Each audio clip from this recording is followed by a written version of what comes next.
بسم الله الرحمن الرحيم يا أيها الذين آمنوا لا تتخذوا الذين اتخذوا دينكم هزوا لا تتخذوا الذين اتخذوا دينكم هزوا ولعبا من الذين أوتوا الكتاب من قبلكم والكفار أولياء واتقوا الله إن كنتم مؤمنين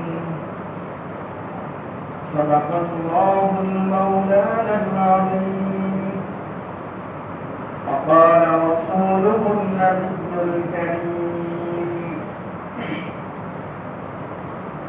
يطلع الله إلى خلقه في ليلة النصف من شعبان فيغفر لجميع خلقه إلا لمشرك أو مشاحن أو كما قال عليه الصلاة والسلام আজকে পবিত্র জুমার দিন আমরা আল্লাহ তাআলার তৌফিকে মেহেরবানিতে জুমার নামাজ আদায় করার জন্য মসজিদে এসে উপস্থিত হতে পেরেছি, এজন্য শুকরিয়া আদায় করি আলহামদুলিল্লাহ। নিরাপত্তা এবং সুস্থতা আল্লাহ তাআলার পক্ষ থেকে বিশেষ নিয়ামত। এই নিয়ামতের উপরে বান্দাদের কোনো কর্তৃত্ব থাকে না। বান্দা চাইলেই সুস্থ থাকতে পারে না, বান্দা চাইলেই নিরাপদ থাকতে পারে না।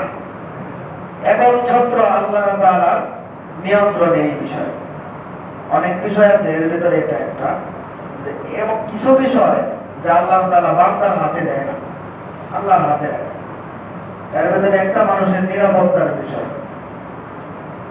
একটা উদাহরণ দিলে বোঝা সহজ হয়।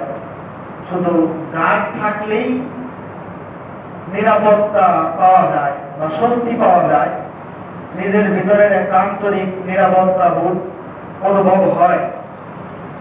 শুধুমাত্র গার্ড এর দ্বারা এটা হয় না, এটা আন্তরিক বিষয়। আল্লাহ তাআলা অন্তরে নিরাপত্তার এক শান্তি ঢাইলে দেন। যদি না দেন তো শত গার্ড লাগাইলেও তার মনে হবে যে আমি অনিরাপদ, এই মনে হয় হামলা করবো, এই মনে হয় মারবো। এটা আল্লাহ তাআলা কঠিন একটা নিয়ামত এবং কুদরত মুমিনদের জন্য। অনেক সময় আল্লাহ তাআলা কিছু কাফের দুনিয়ায় এমন থাকে যাদেরকে কোরআনের ভাষায় আল্লাহ বলছেন আইম্মাতুল কুফর। তারা যে শুধু কাফের তা না, সমস্ত জগতের কুফরি শক্তির ইমাম তারা, কুফরি শক্তির নিয়ন্ত্রণ, সমস্ত কুফরি শক্তিকে তারা নিয়ন্ত্রণ করে। কুফার বিশ্বের নিয়ন্ত্রণ তাদের হাতে, প্রচুর শক্তি ক্ষমতার মালিক। মুমিনদের পক্ষে সম্ভব না তাদের সাথে মোকাবেলা করা, তাদের গাঢ় বেশি, তাদের কোনো ক্ষতি করাও সম্ভব না। কিন্তু আল্লাহ তাআলা এদের অন্তরে এমন এক ভীতি দিয়ে রাখেন, যেই ভীতি শত গাঢ়, শত নিরাপত্তা বেষ্টনীকেও ভেদ করে তাদের অন্তরে প্রবেশ করে। অনেক আগের কথা, যখন আমেরিকার প্রেসিডেন্ট বিল ক্লিন্টন উনি আসার কথা ছিল বাংলাদেশে, আসছিলেন, আমাদের যেদিকেও আশ্রয় আসার কথা ছিল। ওই উপলক্ষে মূলত এই রাস্তাগুলো পাকা হয়েছে, ওই রাস্তা পাকা হয়েছে, সব ওই উপলক্ষে হেলিকপ্টার নামার জায়গা করা হয়েছিল, আমাদের মনে আছে। সব কিছু রেডি। তৎকালীন সময়ে তালেবানরা আফগানিস্তানে খুব সক্রিয়, পাওয়ারফুল। উনি ওই সময় বাংলাদেশ সফর করেছেন সম্পূর্ণ নিরাপত্তার সাথে। একদম বিমানবন্দর থেকে নিয়ে শেরাটন হোটেল, ঢাকা শেরাটন হোটেলে তাকে রাখা হয়েছিল। ওই পর্যন্ত সেনাবাহিনী, পুলিশ, বিডিআর দিয়ে রাস্তার দুই পাশ গার্ড দেওয়া হয়েছে। হেলিকপ্টার সর্বত্র উপরে টহল দিছে। এইভাবে তাকে হোটেলে নিয়ে যাওয়া হয়েছে। এত নিরাপত্তা বেষ্টনীর পরেও সে সেখানে যাওয়ার পরে হোটেলের যে মেইন সিঁড়ি, যেটা মেইন গেট, ওই গেট দিয়ে সে ঢোকে নাই। তার আন্তরিক ভয়। হইতে পারে এখানে কেউ উৎপাইতে থাকতে পারে, লোকে নাই, বাংলাদেশ মুসলিম কান্ট্রি, কেউ আক্রমণ করতেও পারে। আমি তো বিভিন্ন জায়গায় বিভিন্ন দেশের মুসলিমদের বিরুদ্ধে আমাদের বেশ অবদান, মুসলমানদের বাইরের ব্যাপারে আমার নিয়ন্ত্রণ আছে, কর্তৃত্ব আছে। এই ভয় সে কি করছে, পিছনের সিঁড়িতে উঠছে, যে সিঁড়িতে সাধারণত কেউ উঠে না। মেহমান তো দূরের কথা, সাধারণ যারা যায় তারাও যায় না, বিশেষ প্রয়োজনে ব্যবহার করে, সেটা দিয়ে উঠছে। কোন কারণে তার কাছে একটা খবর পড়ছে, কিভাবে পড়ছে আল্লাহ ভালো জানে, যে বাংলাদেশে তালেবান আছে। এতটুকু শব্দ খালি, বাংলাদেশে তালেবান আছে, আর কিচ্ছু না। বোমা মারে নাই, গুলিও করে নাই, একটা আওয়াজও শুনে নাই। আধা ঘন্টাও বাংলাদেশে অবস্থান করে নাই, আধা ঘন্টাও। তৎক্ষণাৎ ওইখান থেকে নাইবে সোজা ইন্ডিয়া চলে গেছে বিমানে। এখানে আসার কথা ছিল, আর আসলে কোথাও যায় না। রাষ্ট্রীয় যে সমস্ত প্রোগ্রামের কথা ছিল তাও করে না। এত নিরাপত্তার পরে ওর অন্তরে ভয় কে দিছে? আল্লাহ দিছে। তো এটা মুমিনদের পক্ষ থেকে আল্লাহ তাআলার বিশেষ এক নিয়ামত। যাদেরকে মুমিনরা কিচ্ছু করতে পারে না, তাদেরকে আল্লাহ তাআলা এমন ভয় দিয়ে দেয়, যে ভয়ের কারণে অটো তারা পিছিয়ে হয়ে যায়। রাসূলুল্লাহর জামানায় এরকম হয়েছে। এমন কিছু কাফের শক্তি ছিল যাদের সাথে যুদ্ধে করানো সম্ভব ছিল না, যুদ্ধবদ্ধ। আল্লাহ তাআলা তাদের অন্তরে এমন ভীতি দিছে, নিজের থেকে ভয় ভয়ে আর সামনে আসে না, চলে গেছে। মুসলমানদের অবিজয় হয়েছে। এই নিরাপত্তা আল্লাহ তাআলার বিশাল নিয়ামত। আল্লাহ তাআলা আমাদেরকে এই নিয়ামত দিয়ে ধন্য করেছেন, সুস্থতার নিয়ামত দিয়ে ধন্য করেছেন, মসজিদে আসার তৌফিক দান করেছেন। এজন্য আমরা আল্লাহ তাআলার শুকরিয়া আদায় করি, আলহামদুলিল্লাহ। আজকে 26শে ডিসেম্বর, ডিসেম্বর মাসের 26শে মার্চ, স্বাধীনতা দিবস। তো স্বাধীনতা এবং বিজয় যেহেতু হয়েছে, এই প্রসঙ্গে ইসলাম এবং কোরআন কি বলে অতি সংক্ষেপে ইনশাআল্লাহ বলার চেষ্টা করি। পবিত্র কোরআনের একটা সূরা আছে, সূরাতুন নাসর। নাসর মানে হচ্ছে সাহায্য।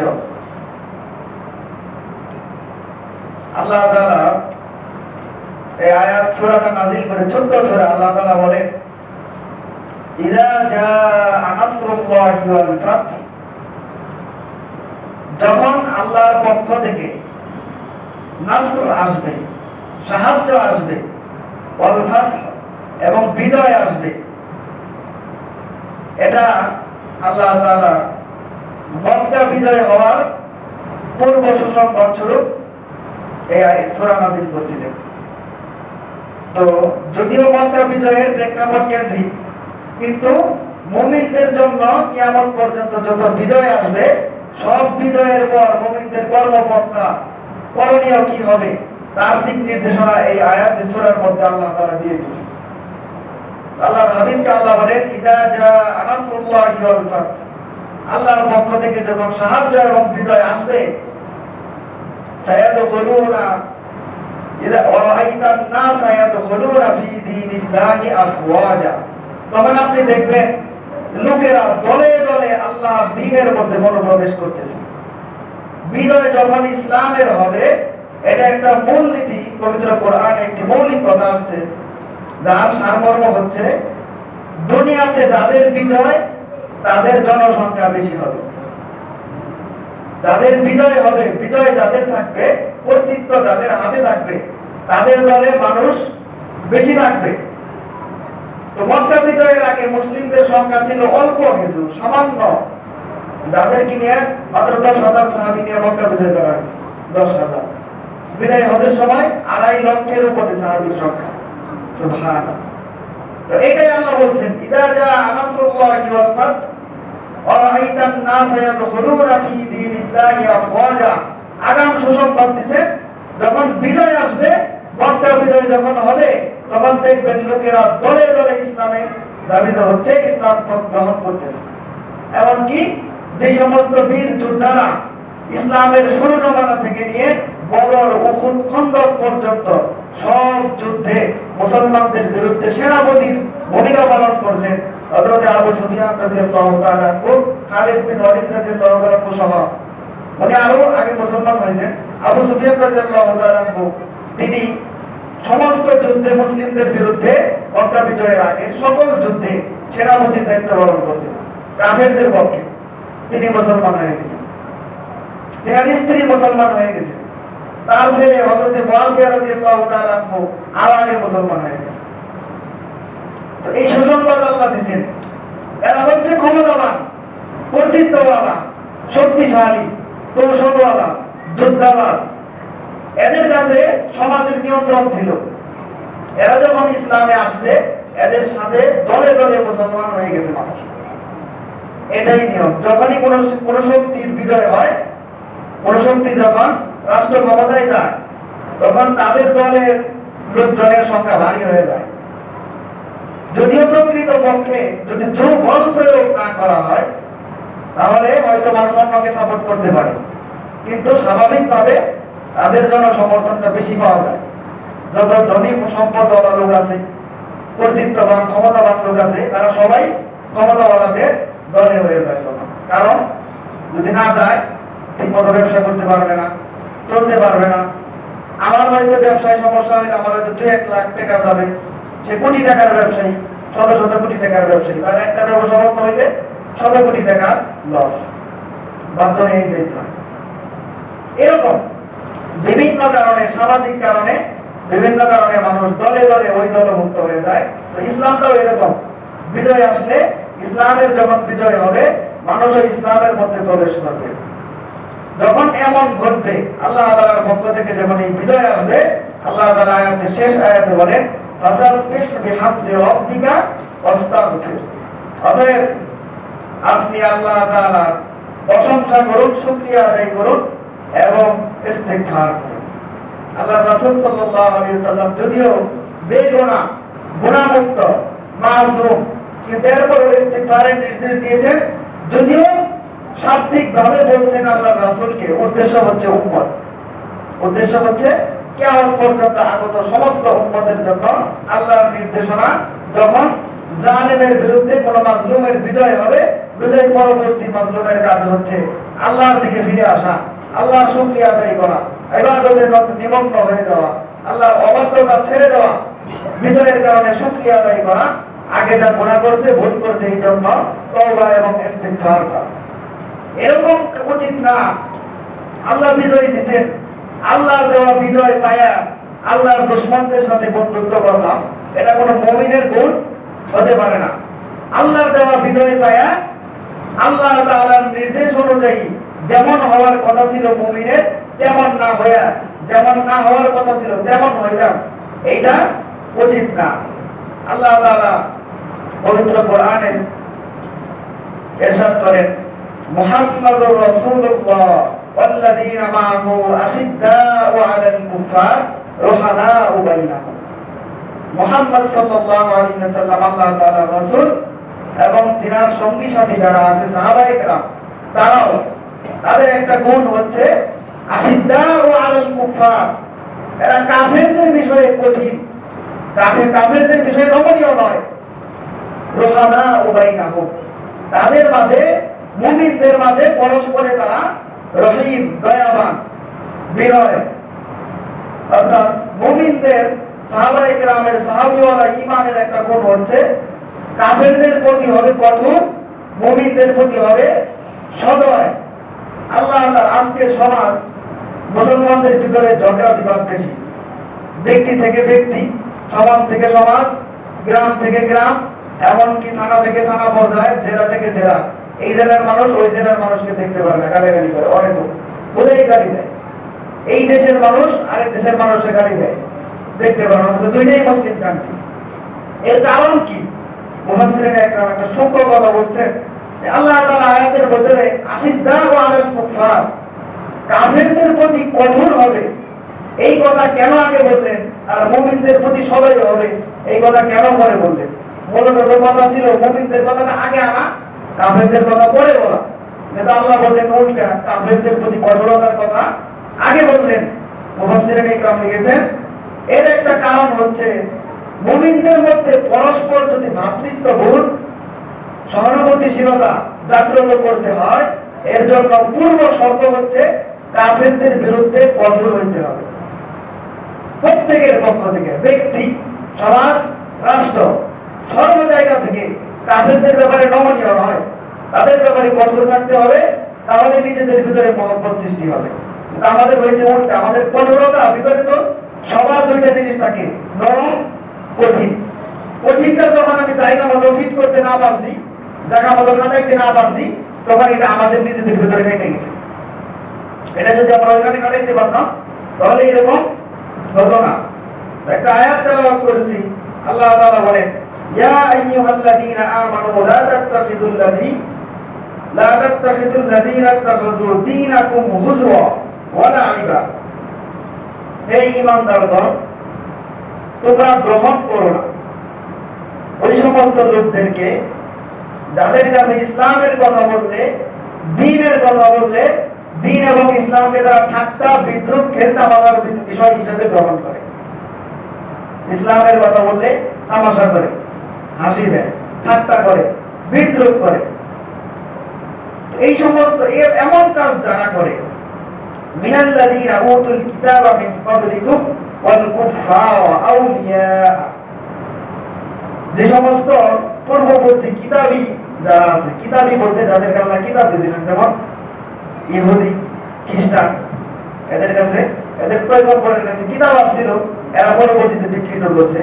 তো এদের কথা বলছেন যে এদের মধ্যে এবং যে সমস্ত মুশরিক আছে, কিতাবী না, যাদের জন্য কোনো কিতাব আসে নাই, এমনি ভিন্ন ধর্মী মুশরিক, যেমন হিন্দু, পৌত্তলিক, অগ্নি পূজক, এই জাতীয় যারা মুশরিক ধর্মের যারা আছে, এরপরে বৌদ্ধ, এগুলা যারা আছে, কিতাবী কাফের এবং মুশরিক, আল্লাহ তাআলার বলার উদ্দেশ্য যেই সমস্ত, এক কথায় যে সকল কাফের এবং মুশরিকরা ইসলামের কথা শুনলে যাদের ভিতরে চুলকানি শুরু হয়, সব কাফের না, যেই সমস্ত কাফের এবং মুশরিকরা ইসলাম বিদ্বেষী, একটা হইলো নিজে কাফের, ইসলাম গ্রহণ করে নাই কিন্তু নমনীয়, যার যারটা নিয়ে সেই থাকুক, সমস্যা নেই।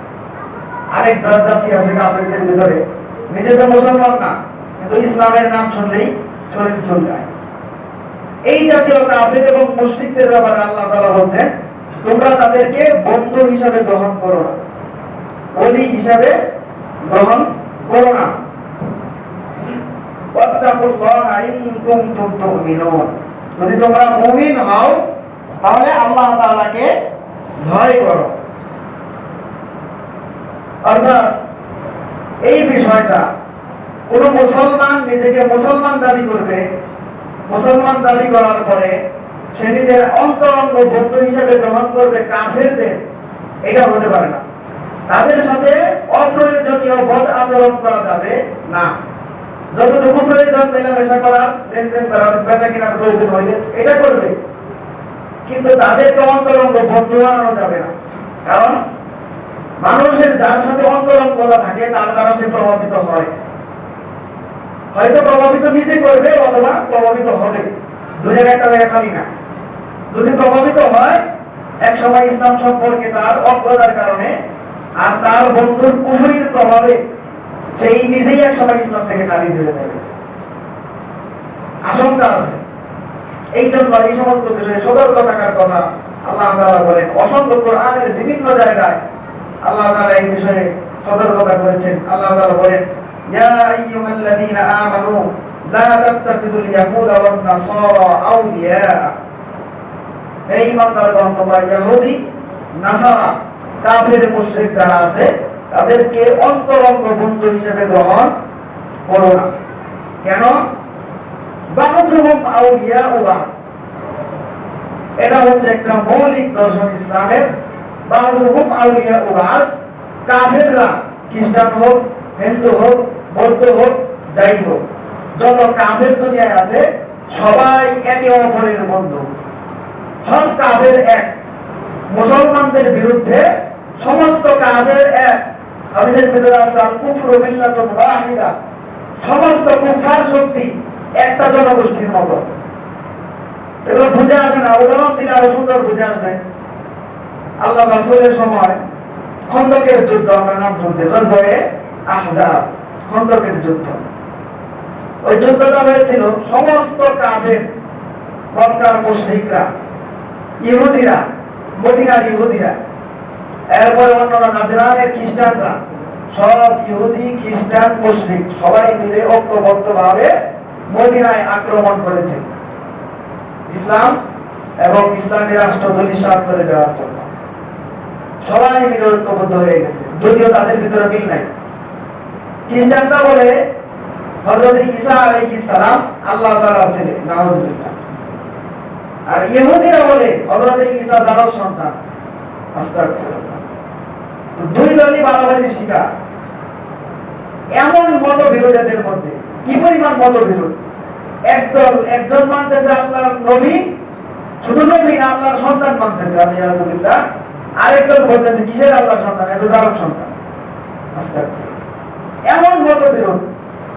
তবে এই দুই দলের ভিতরে একটা ঐক্যতা আছে, সেটা হচ্ছে তারা মূর্তি পূজায় বিশ্বাসী না।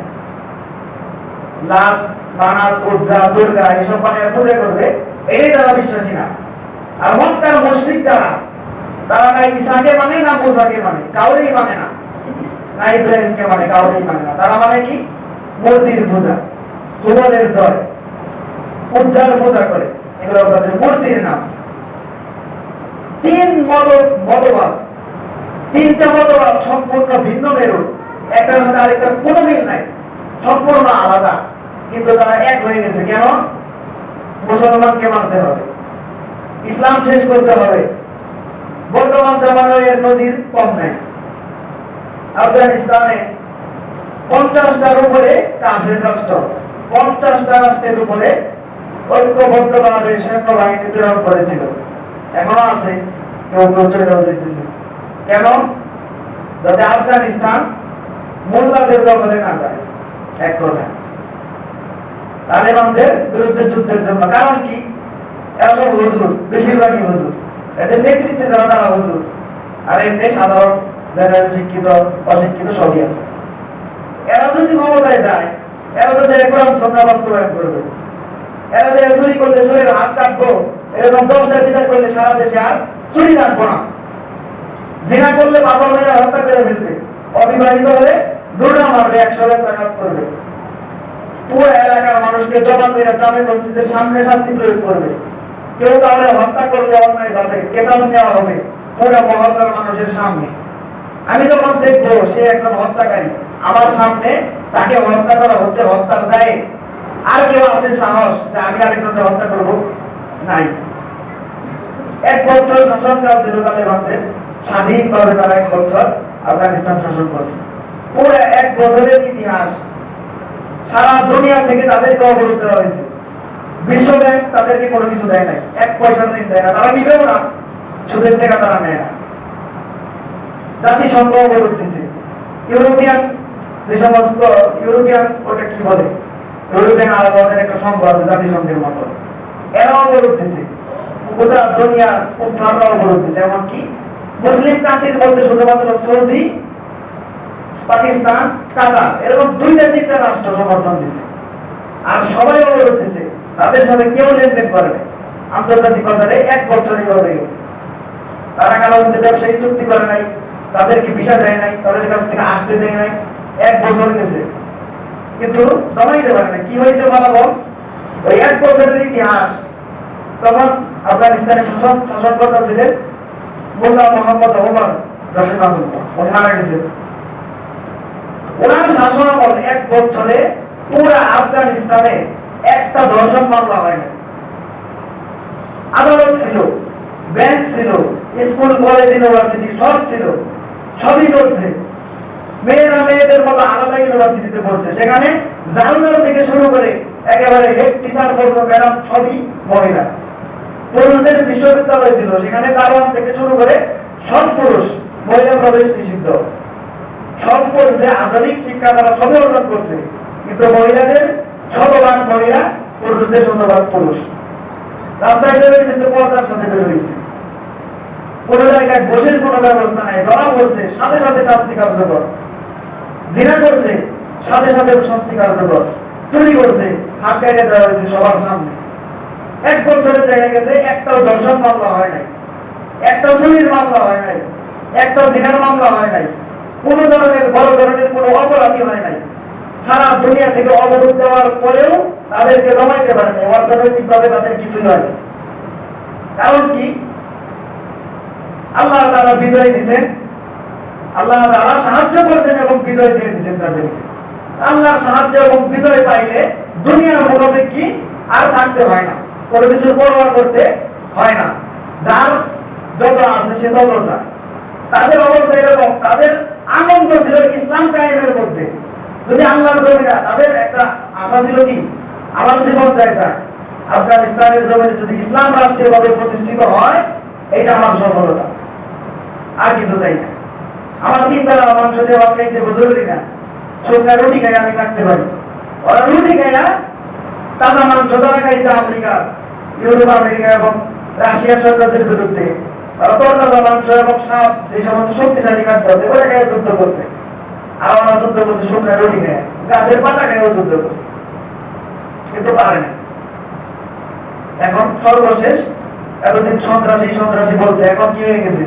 তালেবান যোদ্ধা, তালেবান সশস্ত্র গোষ্ঠী। এখন আর জঙ্গি বলে না, আন্তর্জাতিক কোন মিডিয়ায় এখন তাদেরকে সন্ত্রাসী জঙ্গি বলে না, সন্ত্রাসীও বলে না। আশ্চর্য ব্যাপার। কারণ কারণ হয়েছে তাদের আমেরিকার প্রেসিডেন্ট কি করছে, তাদের সাথে চুক্তি করছে, এদের সাথে তো পাওয়া যাবে না। আর এরা তো অনবধি কারণ উপরে যে আক্রমণ করে নাই। বাংলাদেশে যখন যুদ্ধ হয়েছে, স্বাধীনতার যুদ্ধ, এই যুদ্ধের ভিতরে দোষী কি আমরা না পাকিস্তানিরা? পাকিস্তানিরা অবশ্যই। আমরা যাই তাদের সাথে মারামারি করছি না, ওরা আইসা আমাদের মারছে, ওরা আইসা মারছে, ওরা জানেন আমরা মাজলুম। আমরা মায়ের খাইয়া মায়ের প্রতিরোধ করার জন্য অস্ত্র ধরছি। এই জন্য আমরা কি মুক্তিযোদ্ধা, বীর বিক্রম, বীরোত্তম খেতাব দেওয়া হয়েছে, ঠিক না? আফগানিস্তানে যারা, যাদেরকে মোল্লা, তালেবান, জঙ্গি বলা হয়, ওরা কোন দেশে যায় কারোর উপর আক্রমণ করছে, কোন দেশে যায় তাদের দূতাবাসে হামলা করছে, আমেরিকার কোন রাষ্ট্রীয় কোন কিছুর ভিতরে আক্রমণ করছে? কিচ্ছু করে নাই।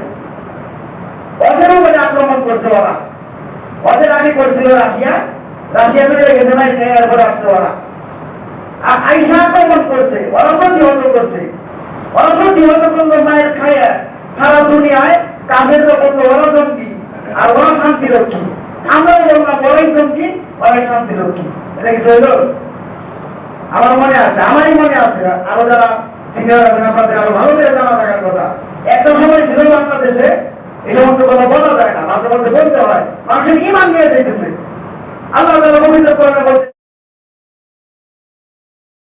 ওয়ামান ইয়াতাওয়াল্লাহুম মিনকুম ফাইন্নাহু মিনহুম। কাফেরদের যারা সঙ্গী হয়, যারা কাফেরদের আন্তরিক বন্ধু হিসেবে গ্রহণ করে, যারা কাফেরদেরকে নিজের সর্বোচ্চ ক্ষমতা দিয়ে সাহায্য করে কিংবা কাফেরদের সাহায্য করার পক্ষে থাকে, সে তাদের দলভুক্ত। মুফাসসিরিনরা বলছে সে কাফের হয়ে যাবে, রাষ্ট্রপ্রধান হলে সে মুরতাদ। কঠিন কথা, এই সমস্ত আলোচনা নাই, কোরআনের কথা।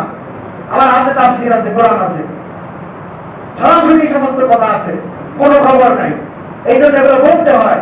ওরা কাউকে ওরা জঙ্গি বলে দেখে আমরাও জঙ্গি বলবো? আমার মনে আছে, অনেকেই জানা থাকার কথা, একটা সময় তালেবান, আল কায়দার হিসাবে আলাদা, বিন লাদেন ব্যক্তি, তার ছবি বাজারে বিক্রি হইতো, ফটো কিনা মানুষ ঘরে রাখতো। এটা কি মিথ্যা কথা? কেন? তখন যুদ্ধ হয়েছে আফগানিস্তানের রাশিয়ার বিরুদ্ধে, তখন আমেরিকা ছিল আফগানিদের পক্ষে, রাশিয়ার বিপক্ষে। কারণ রাশিয়ার বিজয় হইলে ওরা পরাশক্তি, ওদের সাথে ওরা করাইতে পারবে না। ওরা চাইতেছিল রাশিয়ার হারুক, আফগান জিতুক, তাইলে আমাদের শক্তিটা বজায় থাকবে আর রাশিয়ার শক্তি খর্ব হবে। এই জন্য সমর্থন করছিল। তখন তারা সন্ত্রাসী বলে নাই, সারা দুনিয়ায়, শুধু বাংলাদেশ, সারা দুনিয়ার কোথাও থেকে সন্ত্রাসী বলে নাই। বিভিন্ন দেশ সহযোগিতা করছে, সৌদি আরব সহযোগিতা করছে, অস্ত্র দিয়া, ট্রেনিং দিয়া, সবভাবে সহযোগিতা করছে। এমনকি তাকে মুজাহিদ বলা হইতো না, যোদ্ধা বলা হইতো, বীর পুরুষ, মুজাদ্দিদ, সংস্কার বলা হয়েছে। তার ছবি বিক্রি হয়েছে, যদিও ছবি না জায়েজ, কিন্তু মানুষ জায়েজ না জায়েজের মাসালা না, মহব্বতের কারণে কিন্তু ছবি কিনতো। কিনছে মানুষ, ছবি কিনা ঘরে রাখছে, এগুলো দেখছি আমাদের চোখে দেখা। খেলনা বেরোইতো লাদেনের নামে, কি জন্য? লাদেনকে মুসলমানদের একজন হিরো, বীর পুরুষ মনে করা হইতো এই কারণে। কারণ কাফের যারা মুসলমানদেরকে মারতেছে, মুসলমানদের হয়ে কাফেরদের বিরুদ্ধে প্রতিরোধ করেছিল পুরো দুনিয়ার ভিতরে একজন ব্যক্তি, প্রকাশ্য হবে সে ওসামা বিন লাদেন। এই জন্য আমরা তাকে হিরো মনে করতাম।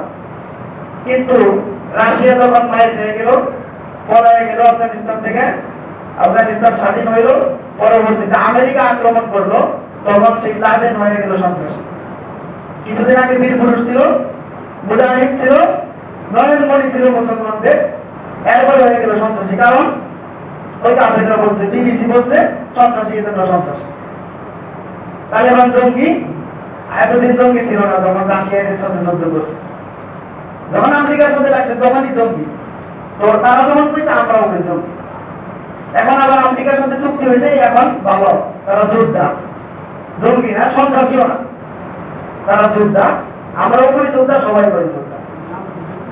কি এক আশ্চর্য কথা!